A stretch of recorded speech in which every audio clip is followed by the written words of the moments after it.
আপনি যদি কোনো জমি বা ফ্ল্যাট বিক্রয় বা বায়না করতে চান তাহলে কি কি সতর্কতা অবলম্বন করতে হবে তা নিয়ে আজকে কথা বলবো।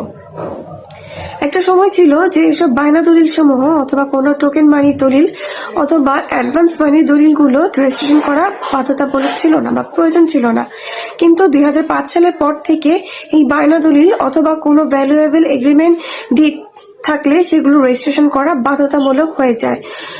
তারপর থেকে এই দলিলগুলো নিয়ে যদি কোনো ডিসপিউট অ্যারাইজ হয়, যদি সেগুলো রেজিস্ট্রেশন করা না থাকে তাহলে সেই বিষয়ে আদালতে কোনো প্রতিকার ক্লেম করা যায় না।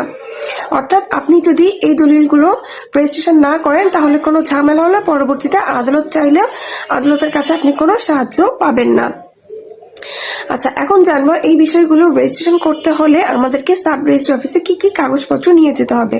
প্রথমত, এই দলিলের দাতা এবং গ্রহীতার এনআইডি, 3 সার্টিফিকেট, তাদের প্রত্যেকের 3 কপি করে ছবি, যেখানে চশমা পরা যাবে না, কান দেখাতে হবে এবং রঙিন হতে হবে।